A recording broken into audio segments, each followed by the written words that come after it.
Right, good morning everybody. Thanks for coming along to the Innovation in Open Government session. I'm Keitha Booth and I'm the Program Leader of Government's Open Data and Information Reuse Program, and my colleague here, Alison Stringer, works with me on this as well, and we're going to set the scene for the session now. I'll just give you a quick update on what the program is and what's happened so far. Alison will take that a bit further in terms of international and activities outside of government, and then we'll pass it over to the wonderful Nat Torkington, who will be our facilitator when we'll hear from you. So, here we go. Now, open government initially focused on disclosure of information, and if we go back to the 1980s Danks Committee, they reported on towards open government, which led to the Official Information Act. As we know, the Official Information Act is operating well. The Law Commission are reviewing it at this point, and a release of public information is a normal process, as is the request under the OIA process. Then internet came along, new technologies came along, and that enabled open government to move into new areas, which is where our program picks up. So last year, in August 2011, the Minister of Finance and Minister of Internal Affairs released the Declaration on Open and Transparent Government. And that recognised that earlier disclosure and the sort of technical enabling abilities of the last 20 years, and stated that, building on New Zealand's democratic tradition, government commits to actively releasing high-value public data. Now, why did it do this? They wanted to have a means of showing government's performance, so reporting on accountability. But in particular, also, they wanted to help the marketplace grow the economy. They wanted people to have information that would help them make better decisions about their lives. They wanted to release data which would help others create new knowledge and innovate. And they also wanted government departments to be able to share their information more effectively to create better services for you. Now, government departments were directed to adopt this declaration, and other parts of government were encouraged or invited to do so. And since then, we've been working with government departments to help them adopt that declaration. And in June, released a first report on how things were going. So just a little bit of information for you about that. There's been good reuse of the data that government departments are releasing. It's very early days. It's just really a benchmark because this only happened last August. But there's smartphone applications adding value to public data. For example, tide prediction data apps. There's the Ministry of Education's released an app with school zones and bus zones, etc. There's a few smartphone apps around. Government departments are starting to release their data in ways that people actually want. So that's listening to how the community is working and taking into account the new technologies. Businesses are mashing up that data that's been released. There's quite a few examples of this, and the one which we quote, and it's best to quote it here in Auckland, is Zoodle, who mash up school zones information, property sales, properties for sale information, and on-sell that to you if you want to buy in Auckland Grammar Zone, for example. There's industry partnering with government to deliver information and services, and a particular example of that is in the geospatial sector. And then industry is actually using government data to help its own business. And we had some really interesting examples of that, and just a couple. National Forest Health Assessment data is being used from the Ministry for the Environment's data. Soil strength data from the Land Environments New Zealand database to help people calculate the cost of laying broadband cable. And then there's industry using web services such as the LINS data service to make more efficient turnaround of times. And there's a product, Before You Dig, that's based on LINS data. So there's been innovation, and within government itself, CERA, the Canterbury Earthquake Recovery Agency, is leading in releasing its data and also working with other departments in new ways with government's open data. So this program is not personal data, it's public, non-confidential, non-classified data. So the next steps for us are to continue to work on the supply side, work with government departments as they release the data, and they are releasing it in open formats. They're releasing it, licensing it for reuse using the Government Open Access and Licensing Framework. They're exposing it on data.gov.nz so you can find it. They are taking heed of requests on data.gov.nz for data that hasn't yet been released. So that's the supply side, but we're wanting to understand your needs for data and work with you. So that takes us into this next step of open government where we listen to you, participate, engage with you. And that's the purpose of this discussion, so we can work out how we can innovatively work together on the next steps of open government. And I'll pass you to Alison, who's going to give you some examples of how that's been done.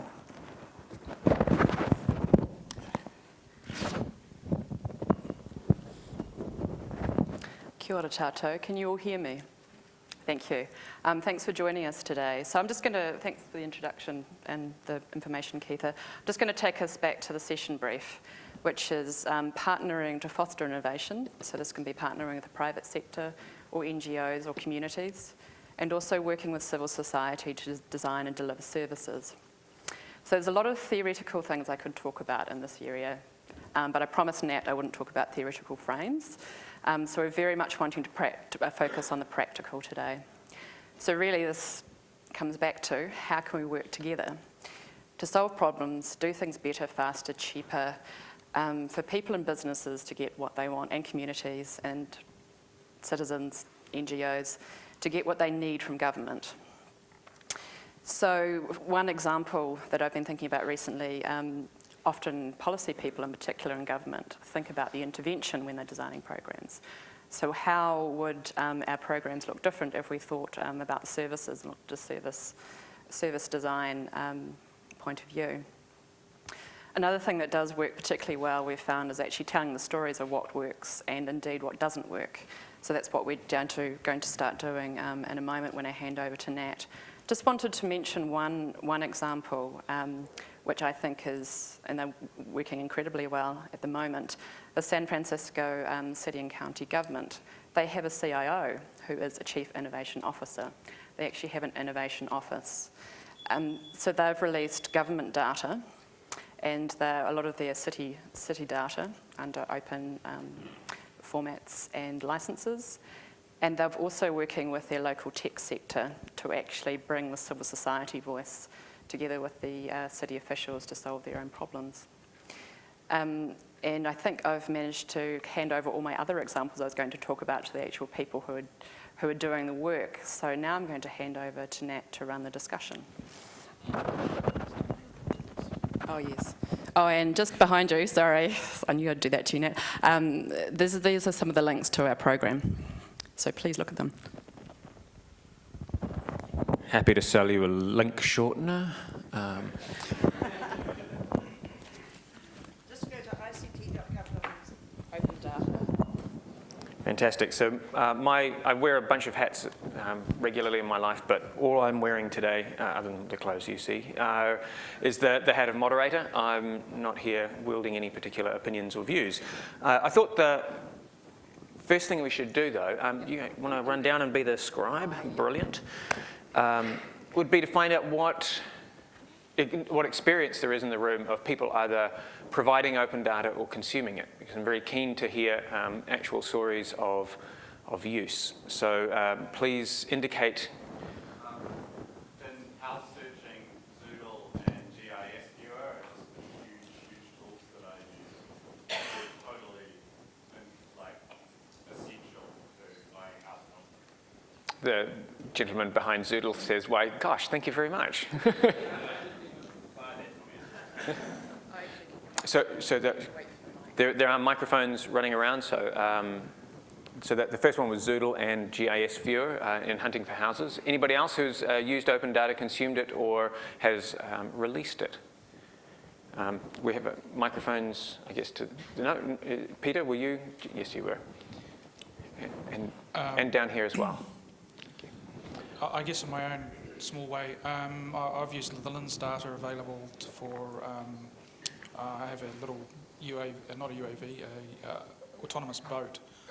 I used a few years ago, I used the mapping information from LINS to be able to do some of the work around plotting courses and things. Cool. So you have a marine drone. That's awesome. Marine drone, yes, they're legal. The UAV ones tend to you end up in Guantanamo, so. UMV, you figure, is safer. Yeah. Awesome. Pia, down here. Hi, I'm Pia. So I've been involved in a lot of different parts of the open data chain. I've done a lot of work around data visualization, both as a tool for better policy outcomes and for public communication of data and trying to make it more accessible to people and that kind of stuff. I've also been involved in a couple of different, involved in the moment right now in data policy, open data policy, looking at standards, metadata, frameworks, machine readability, all that kind of stuff, and how to get government to release stuff. And we have a Office of the Information Commissioner that was sort of launched last year, and there's been a lot of good work happening there. But at the other end of I guess the frontline end, I've also run Hackfest. I ran the most recent one about a month ago, where we had 7 departments and agencies all contributing really high quality data sets, and 150 or 160 or so developers all coming up with 42 odd projects, and really great outcomes that government wants to, and we built a ecosystem around it so people actually want to build on top of it. So not just coming up with new and interesting ways to do stuff with open data, but also coming up with new ways to do service delivery, and then government departments looking at and working with the hacker community to actually implement that stuff into business as usual. So it sort of comes full circle back. And I guess I just want to put out there that a really key point that we found in an open data strategy being successful is, first of all, community development. You have to build an ecosystem around it and demonstrate on an ongoing basis the value of it to put upwards pressure on open data being released. Secondly, leader tables, even though people hate them, actually figuring out a way to quantify and qualify what's happening and trying to put pressure on, but also reward the efforts of what is happening. And finally, public engagement, really trying to get out there and get the public and a transparent and peer-reviewed approach to policy development and implementation. So there you go, a few ideas. Thank you. So can I bring it to being more mundane? You were asking about apps. Every day I time my run to the bus based on an Android app called Wellington Transit, which uses data from Metlink.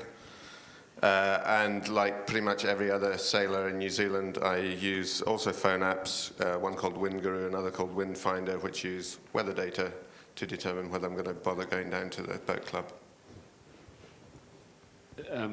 We're taking the LINS data and putting that into OpenStreetMap.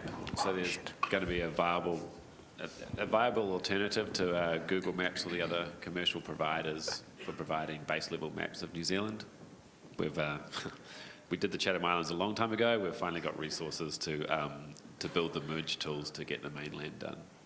So probably 12 months away from that being completed. Does open data include Statistics New Zealand?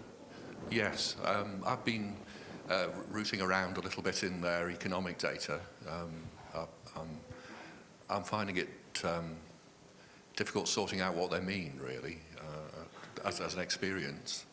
So I hesitate slightly. I know what I want, and I think I know what I want to do, but I'm not sure what they've done to produce their comprehensive, wonderful set of figures, but there's a sort of gap, and I'm not sure if even if I asked them whether my expectations or wants would match up with how they see things.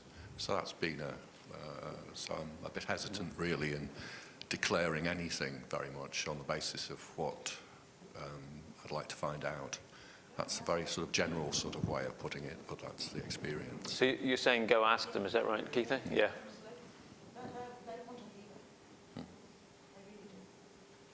Yeah, I'll do that. That's good, thanks. Excellent. Second, Mike? Yeah. Brilliant. Actually, just before I came down, I threw on the post the Statistics New Zealand Agri Survey. No, it's okay. So I'm pointing for the microphone handler. Go for it. I have a technophile husband who doesn't really like the internet, thinks it's an evil thing, but will pick up an iPod and check the weather 4 or 5 times a day, as probably most agricultural people will do, just to check to see if it's changed from 3 hours ago. So that's the MetLink mobile app is awesome. The MetLink? Met service. MetLink. Oh. Yeah, that's it. Don't Google that. Please wave your hands if you have something to contribute, and the microphone folks will come to you. Lynn. I guess 2 things. First one is I'm very encouraged to see how open data has been happening in New Zealand, and encouraging because, as Nat probably knows from back in mid-90s, where everything was not open and people had to scrape off the web and things like that just to get stuff and put stuff on illegally. So that's very good. And yet there are certain things that we still have a ways more to go. There's a person who's not here, but he's my other half, and he does a lot of Wikipedia editing. And in order to get photos of current MPs onto Wikipedia, someone has to take the photo and put it on, because it has to fall under the Wikipedia license. So, for example, some photos look quite bad because you couldn't get the official photos from Parliament. We've tried asking the parties, we've tried asking the House Secretary, all that stuff. And basically, I was just telling Nat yesterday, one good picture we could get was from the US government site, because some minister went to visit the government, and the US government puts their pictures online under a free open license. So we could grab the picture from there, say that it's got a free open license, and that could go onto Wikipedia. But we could not grab the photo from a New Zealand, it's either National Party or government website, because we don't have that open license in there. And we are looking at things like past prime ministers, past politicians. We're lucky that Horowhenua Library has made some, So basically there's a lot that has been happening, but there's still some barriers. And, and that's why if you look at Wikipedia, some pictures look like they've been taken, because that's when... Look like they've been taken by amateurs, because they've been taken by amateurs. Right. Cool. Thank you, Lynn. We're benefiting in Christchurch from, we built the Sarah website, and we've been benefiting from the fact that the official photographs that were taken of the city following the disaster have been made available for us to use under an open license, because the photographer was funded by the government. So it's different government agencies, I guess, exchanging data, which has been very useful. Are you also counting data that's inadvertently open, just out of interest? Because I know that when Don mentioned the bus app for Wellington, I think there is a bus app in Christchurch, but I'm not aware of anyone using it. But I do know that one of our colleagues found an unguarded feed of bus data, which he has subsequently made use of for the Christchurch Metro bus app, which is better than any bus app anyone I know has ever seen before. And it's using an unofficially available feed, which I guess can't be closed, because everything else that uses it officially depends on it being in that broken state. But yeah, it's amazing what open source developers can do when given access to data at no cost to anyone, and putting to shame organizations that have spent probably hundreds of thousands of dollars building apps. Thank you. More hands, yes. Yeah, I'm Pete McCauley, and I just want to note a major failure the major failure is the failure to celebrate all the great things that are being done with government open data. And you're hearing some of the stuff around the room.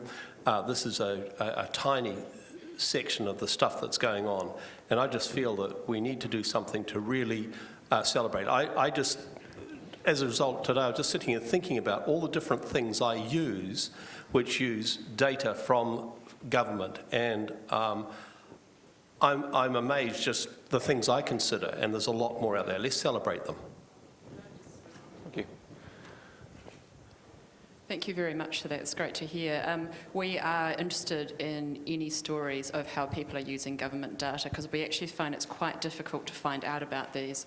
Often I hear them about them at a conference unofficially, or someone has a chance conversation. We don't yet have a formal or official way of hearing about these stories, and then because these stories are incredibly valuable to us, because these are the use cases, these are the justifications, these are the things that inspire people to release more data. Yeah, unlike open source software, where often you discover people are using your software because they come in as a contributor and start speaking up on the mailing list, people who happily receive your data in Gulf and make great use of it, you may never hear from again, which makes it difficult to close the loop. Yeah, you.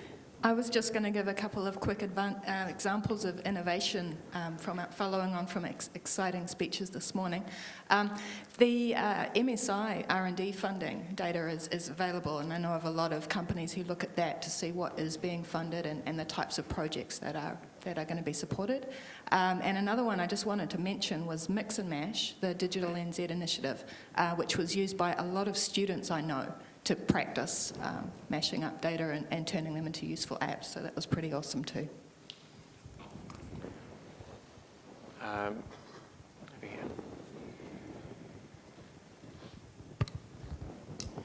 I was just wondering what metadata and, yes, I know that grin, what metadata and registry efforts are part of this, if any? Do you need a microphone? Here, let me give you mine. Oh, man. Oh, you're a good sharer in No, that. I have to sit beside you. Oh, dear. Hi there. How about you have that as well? We've been focusing for this work on the release of data for reuse. So the metadata is the metadata necessary for resource discovery, we call it. So on data.gov.nz, and we do have the people from data.gov.nz here, so they may want to talk about it. There's a core set of metadata that's required from government departments when they put their data up on there for exposure. As far as the metadata that manages that data within its organisation, it's up to that organisation, and there's different standards depending on the sector and type of data that's being managed. Thank you. Who has the next mic? There we go. Hi. Just on the topic of innovation, I've ranted a few times in the past about the way Stats provides information, so I was about to go and rant again, but then I went and decided to check their website and see what they've been doing, and it appears in the last month or so they've released the beta for their updated data pulling out tool, which apparently, according to their timelines, will actually be finished with all their data in it in a year or so. Which makes me amazingly happy, because every time I've dealt with stats data in the past, they've provided it in a series of spreadsheets that are a format that aren't computer readable. Can you give us an example of what you've been doing? One of the things we did, just as a funny little thing for Mix and Mash last year, was we tried to analyse some education data, and when we pulled out the Excel spreadsheets for it, each year had been compiled in a completely different format, so we weren't able to interpret it with the machine at all, and had to proceed to go, well, maybe we'll type some of it out to prove the concept, but we don't actually have time doing something like the Mix and Mash, where you've got a weekend or a few days where you've managed to pull people together to actually create a full thing. Whereas this tool looks like, if it does come to fruition, which looks like they're doing a pretty good job of working on it so far, will actually support that kind of machine-readable data and make it much more possible to actually achieve something in the space of something like a Mix and Mash. Terrific. Next microphone. Sorry, Yeah. just a quick one. Sort of two things. First of all, we found with the GovHack, because we worked with the government departments very closely in the months leading up to it, several of the government departments actually put out high quality, proper linked data sets, which was really, really exciting. And there's some new data as a service sort of stuff that's being done, particularly around geospatial information in Australia, which is really cool. So having those sort of regular events and using them as a catalyst to improve the data that's being released was really useful.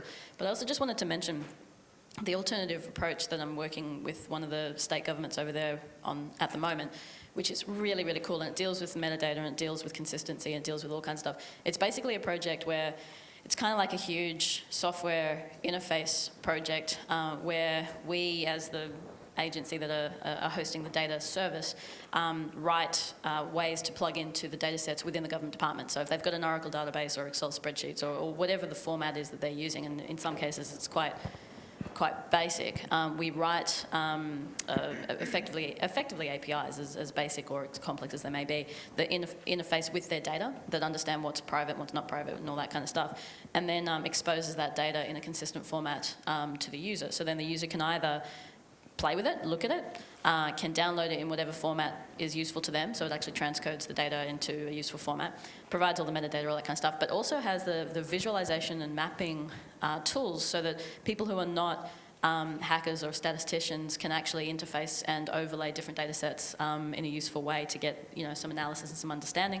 And then finally, we can pull together different views of different data across every department in that particular government, so that if you care about what's happening in tourism, and some information's coming from tourism, but some's coming from health, some's coming from the public toilet database, from all over the different places, pull it together in a user-centric view, if that makes sense. So that kind of interface approach means that every time data is being updated in a particular set, we're seeing it live, as opposed to having to then get a copy and host it on a data repository.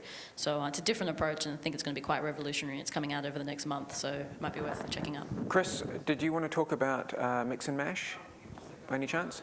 No, but someone else can. Okay, Andy, so mix and mash and contests have come up a few times. Worth probably saying what happened. Can somebody lend Andy, raise your hand, the microphone. Brilliant. Can you bring this back? No, gone forever. Just to bring everybody up to speed on mix and mash in New Zealand, yeah. Sure. So, several years ago we ran, a competition called Mix and Mash, and at the time it was designed to. There weren't a lot of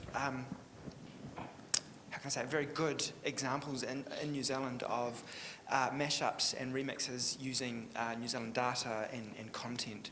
And and this is not just about government, it's across the whole spectrum of New Zealand output. And one of the goals at the time was to provide some incentive for people to create things as examples, particularly for government.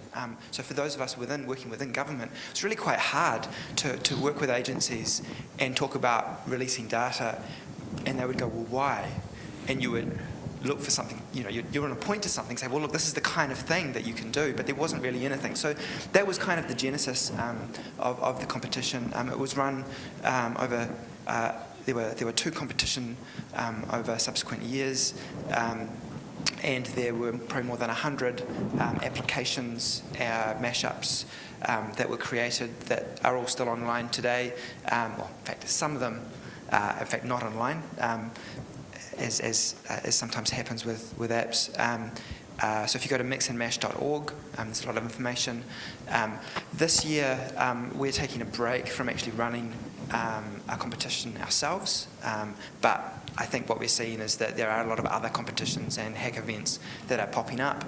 We may still bring it back in subsequent years, but we'll wait and see.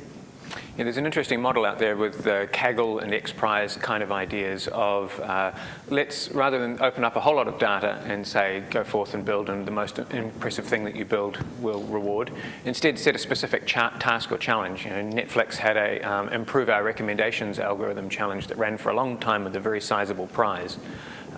There are similar high-stakes contests around data being run quite a lot. So that's one model to drive awareness and engagement, is to bait the trap with a large bucket of money. Chris, your turn at last. So I would have talked about mix and mash, but Andy's got a much better history with it, so that's why I wanted him to talk. So yeah, I guess I work with data in my day job at Digital New Zealand, but I guess the two things were actually from a previous life that come to mind, and one is there's a Māori land visualization tool, which I built with another guy about 2 years ago, but it's finally seen the light of day. Last week, I think it got launched, or the week before or something, which takes Ministry of Justice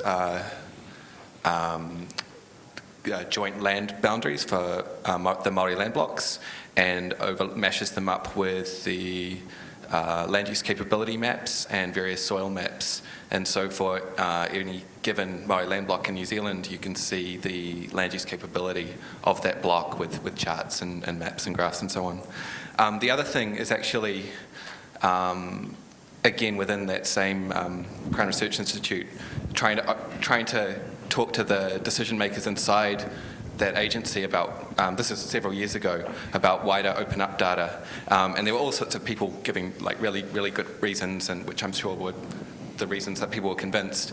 But the small thing that I did was I had a data visualization blog that was, I did as a citizen rather than as an employee, and I would only use data visualization resources from agencies that had licensed their data under open terms. And so people were trying to, within the organisation, wanted me to use our data, but until they opened it up, I refused to do so. And so things like, instead using things like the GNS earthquake data and the Auckland public transport Google Transit feed and stuff like that. So yeah, it seemed to be reasonably effective. So yeah. Cool. So to recap, oh sorry, Robert, go. Hey, so I'm Rob from Coordinates. We've built a business and a local software company, and a lot of our focus is around open data. So among other things, we run the LINS data service and build the technology stack there. We've worked with about 14 New Zealand government agencies to help them release their open data, and it's been really interesting to see how well it's gone. In general, better than expectations is the way it's commonly put. Just some interesting numbers on how much people are using data from the LINS data service. They have around 900 data sets on there at the moment, and they've got 2,500 people who have downloaded data since June last year. And that's about 15,000 downloads, and there's about 540 people registered to use web services and APIs, so they could build applications or use data live from the service. And that's growing quite steadily, and they're quite happy with that. One of the things that I think LINS did really successfully is they've run an education campaign and built documentation and done roadshows to different organizations through the country to encourage people to adopt the service, to understand what's available and how they could go about using it. And I think since we started, we were looking at how does data get published for reuse. So allowing people who need data to find it, to evaluate it and get it, so that we're not prejudging or pre-deciding what they can and can't do with it, as much as helping them get it and get on with whatever their work is or their project. Versus building a viewer or an app where you've decided what the end user is going to be able to do, versus leaving it open. So. Cool, thanks Rob. So before we continue, I'm keen to hear from everyone else. Just wanted to recap. So we're talking about open data. We're talking about the idea that government and other institutions, this doesn't have to be purely about government, companies have data that they can open as well.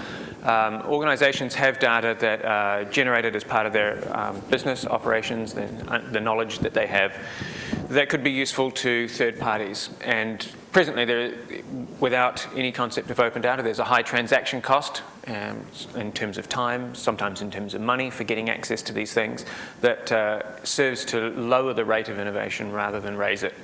So we're talking about ways to grease the flow of information from inside an organization to outside, so that together we can be more effective and successful and do things that we couldn't do before and do them faster.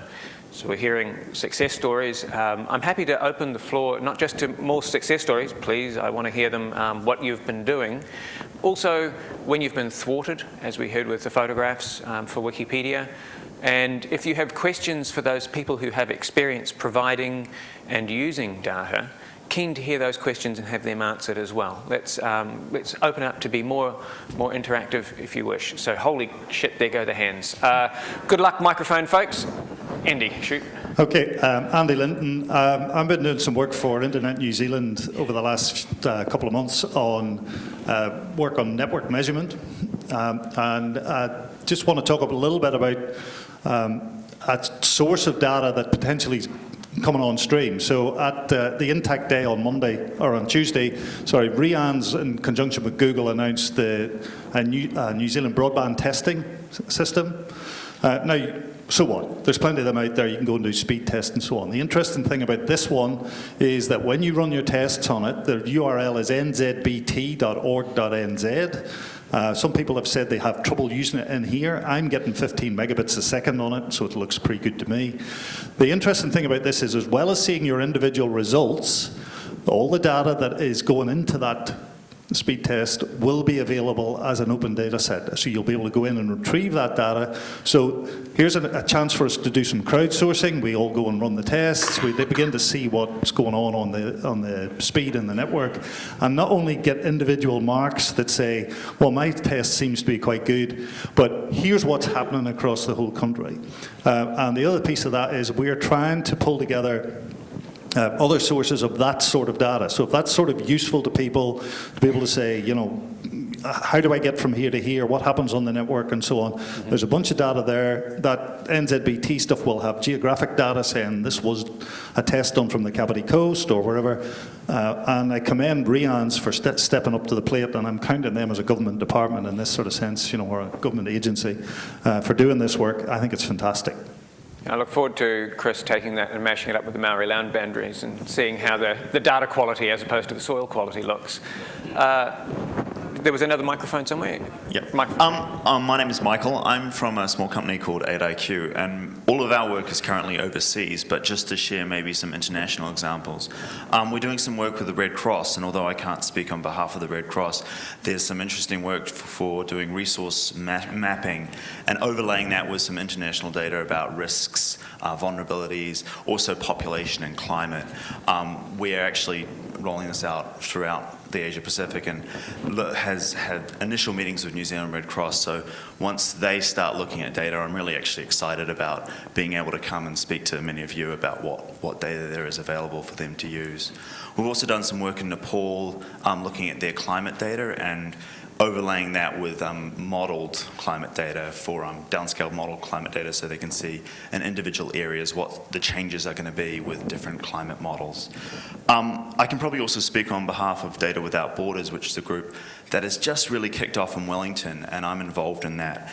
And this is a voluntary group, and it's sort of looking at sort of serving two different audiences. One is the audience of social profit organisations, NGOs, non-profit organisations, not really looking at government organisations at this stage, but it's looking at how can you help them with their data challenges? How can you help build better systems? How can you help them visualise data to make better decisions? And then providing opportunities for technical geeks, if I may say, to use their skills to build these solutions. And what we found really initially is it's about creating a dialogue between these two different groups. And we've only had our first kick-off event a few weeks ago. And we did actually find it's a challenge to make sure that these two different groups can see eye to eye, can speak the same language. So we're just thinking about how do we help facilitate this dialogue. So it's not people talking past each other, it's about talking about how you can develop sustainable solutions with the data that are integrated into these organizations. And it's not just sort of how can you use cool tech with data sets to create something which is pretty, which maybe goes online but isn't really adding the value that it could. And one of the things that's sort of come up is with a lot of these organizations, when you start talking about data to them, if you're lucky, is an Excel file on one person's computer. And that's the reality, and we're talking about big data, we're talking about open data, but when it's just an Excel file on one person's computer. There's a big step to make before you can start really leveraging all of this data that the government's opening up. But one important thing with Data Without Borders is it's very new. We're still trying to work out what direction to take it in.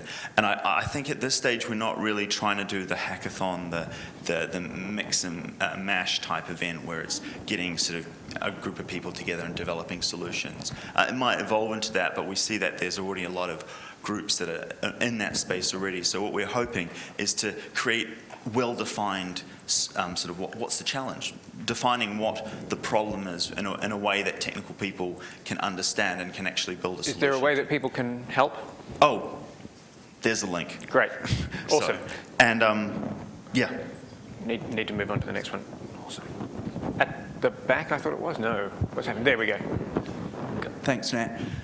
Sasha Dillon here. I'm a member of the consumer panel for the National Health IT Board. Went to a New Zealand Health Informatics workshop a few weeks ago and got to see some Australian technology, which Pia is familiar with, that New Zealand is actually using to build some of the underlying bits of our health system. And it's quite a weird little hybrid where it's kind of open, but there's also a proprietary company involved in providing the platform. So it's one of those interesting public-private sector things. But the interesting thing for me was the National E-Health Transition Agency, NEHTA, in Australia has kind of resourced this platform, and New Zealand is contributing some of the clinical modelling into that platform and sharing what the Australians have done. So it's kind of semi-open, but it was an interesting model to see that we're starting to use that to be able to cooperate across national boundaries as well. Awesome, thank you. This is important. I actually want to kind of take it beyond the whole open data thing. I'm hoping we're not going to be talking about this next year. This is kind of on the way and people are opening data and that's a good thing. The government's laid down the challenge that they want 70% of stuff to be transacted online by 20 whatever it was.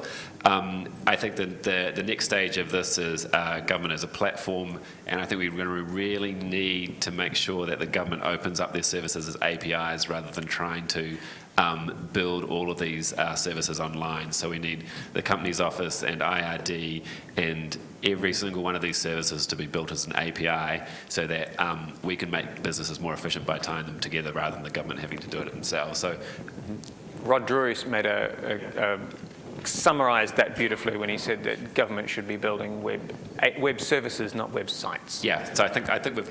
I don't say we've won the open data battle, but I think we've got it. I think we've got it into everyone's mind that we did our work 2 or 3 years ago to get this going. I think government as a platform. Awesome. That's the premise that the work we're doing is based on. And that's the premise that all of Pia's work is based on. There we go, yes. Hi, I'm Pam Martin. I'm nothing to do with data or the internet as such, but I'm a great believer in digital literacy and bringing people up. And I totally agree, the stuff that you guys are doing is absolutely amazing and it needs to be celebrated. But you also need to realise a large proportion of the population have no idea what you're doing, no access to it because they don't know how to use the internet. And this is including a lot of our small, medium businesses. And I'd like to throw out a challenge to you guys. You're talking about how you want to be more accessible. I work with things like the Small Business Summit around trying to help get businesses using technology better. I believe what you're doing, it would be a fantastic way to encourage them to do it. If they actually understand how it can work for their businesses, they could understand where their business model's going, what they could do in the future. And I would love to see more of the information coming out into the communities, into the public. There are community organisations who would benefit from it. There are masses of businesses who are so busy with their head down working. This information could be really valuable to helping them grow the businesses to be the big ones that we all want them to be, to get into export.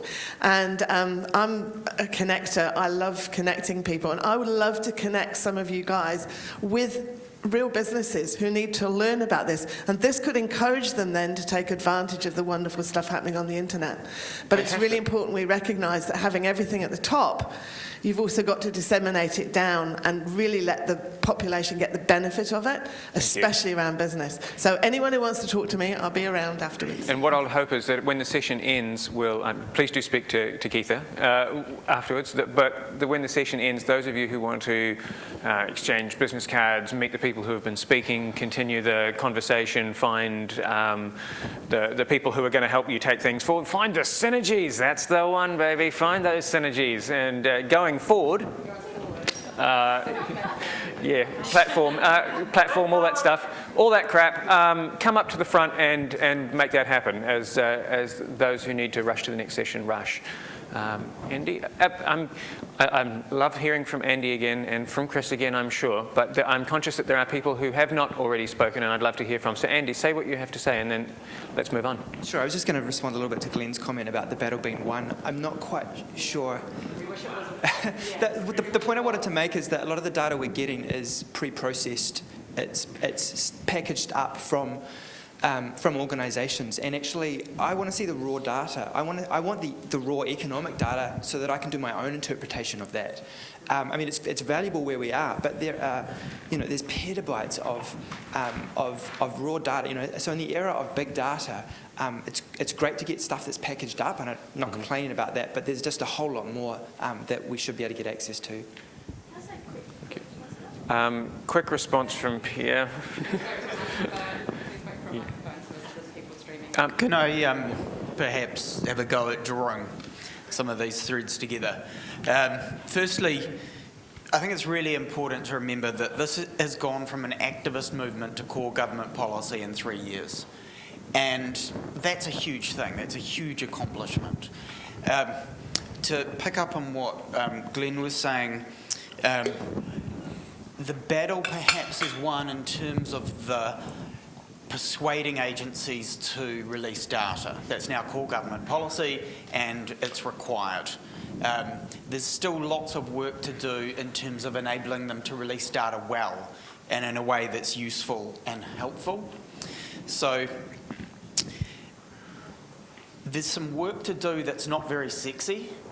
There's some work to do in terms of expanding, as Andy was saying, the scope of the data, in terms of making sure that agencies are releasing data in a common API standard or method, and making sure that we don't waste resources by having government agencies all setting up their own separate data service and all setting up their own separate cataloguing mechanisms and their own support mechanisms for developers. We need the right amount of those things, and for some of those things it's 1 plus or minus 0. For some of those it's 2 or 3 plus or minus 1. So if you're in an agency, I really encourage you to leverage off the work done by those who've done the hard work pioneering this. So in particular the LINS Data Service, in particular the Charities Register, to learn from what they've done, go and talk to them. If you're in a tech company, you're a software development company, think about how can we reuse what's already been done rather than how can we get a big paycheck out of developing a government's data service when that's already been done 2 or 3 times. And if you're a user of the data, really start advocating for give it to us in a raw format, give it to us over APIs, give it to us in a way that's documented, but let us help you do the documentation. And then I think that gets us from where we are now to that broader, more pervasive use and to doing what the woman at the back was saying about being able to spend our effort on education and getting people engaged who haven't been engaged with the data and the apps to deliver real benefit, rather than reinventing the wheel technically. So I encourage you all to really activate for that. Just a couple more comments. So I've spent the last 14 months setting up Sarah's information services. So Dave Lane saying inadvertent release made me a bit nervous. Environment Canterbury, however, with the transport data, are very gung-ho about releasing data. So we can, Dave, we can probably get that one tidied up. and planning this year and launching sometime next year an open data competition in Christchurch with school students. So really, really keen to get anybody who wants to be involved in that down to help support students use data we're able to release for earthquake recovery stuff, environment stuff, to pull off what was done in Environment Bay of Plenty, but in an even bigger scale. Awesome, thank you. Can you pass that microphone really quickly to Pia, So Pia's the former ICT policy advisor to Minister Kate Lundy in Australia, so has heaps of experience in this. And I'm one of the few people in the world that actually write open data policy and open government policy. So just three things, and it goes back to your point about access. I mean, that's why I think that the approach that we're taking in the state government that I'm currently working in, which, like I said, is about to be released, you'll see it. I'll put a link to the media release in a second. But that interfacing with the data sets where they are, I think will actually fix a lot of that problem. So when things are being updated, you're seeing it. But we do have to be very, very careful about privacy. I mean, if statistical data and census data is a good example of this. If you can drill down to the residential address, then you start to create real problems. But if you can create an interface to the data so you can get it in whatever block you like, but a minimum amount of households, then you can, to a degree, protect that privacy, but still get useful big data. So there's a lot of work around looking at that. The second thing is just going on with Julian's point. I guess I see data as like a three-step process. The first step is just getting out whatever you got. The second step is getting it out well, and whether that's through an interface or through them actually starting to release their data well themselves, there's a few different ways to do that. And the third step, which no one really talks about but I think is really vital, is how to actually take community contributions into improving government data sets and actually doing that in a verifiable, useful, interesting way. And of course, a lot of the emergency response systems are leading the charge in that kind of stuff. But yeah, the interfacing into the systems where they are will, I think, create the access to create access to big data in a real-time sort of fashion. So I think that'll help. Thank you. Dan, we're down to like the last 2 minutes of the session, so let's rattle. So in order to build public engagement with open data, I think it's important to mention some really commonly known examples of it, and the Education Review Office reports are a really good example. They're technically unsophisticated, and there's debate about their usefulness, but most people who've chosen a school for their kids know what they are, and they are a long-standing example of open government data that's widely used in New Zealand. And the other fantastic example is GeoNet, which a lot of people who are not very technically sophisticated take a lot of interest in.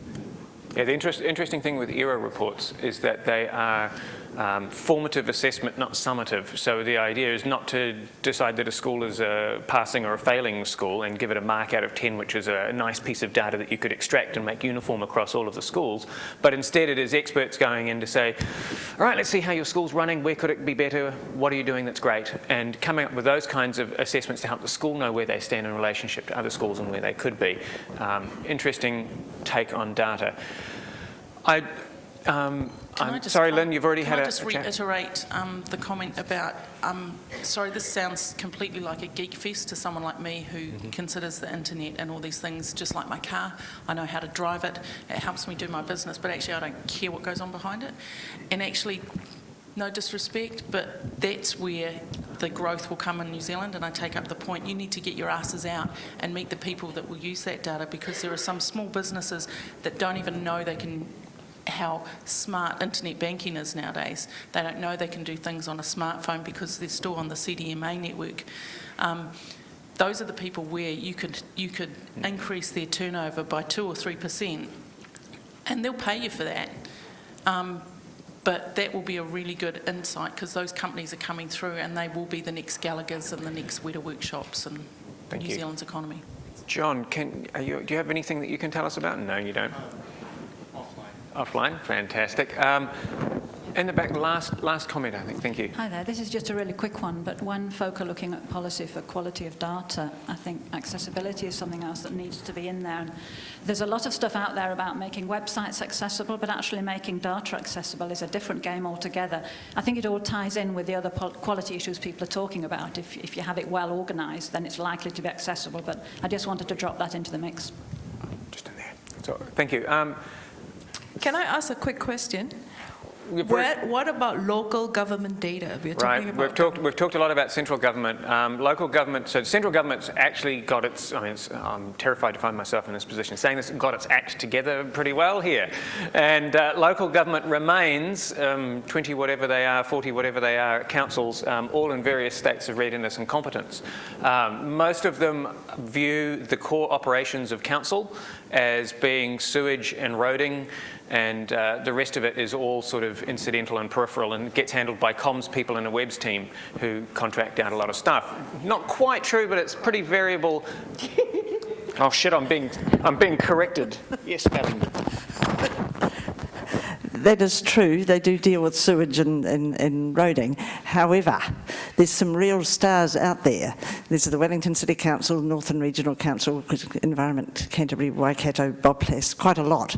And what we're doing, and in terms of the declaration, they've been invited by the Minister of Local Government to adopt the declaration. And so we're working with the willing at the moment. We're working with those who are doing this so we can learn from their experience so we can go beyond that. Thank you very much. Again, I would say those of you who are interested in meeting the speakers, those of you who volunteered and contributed, please come to the front. Those of you offered to make connections to people, please come down and help. Those who want to take up the offer, again, please meet here in the break. Thank you very much for your open and willing communication and participation. Thank you.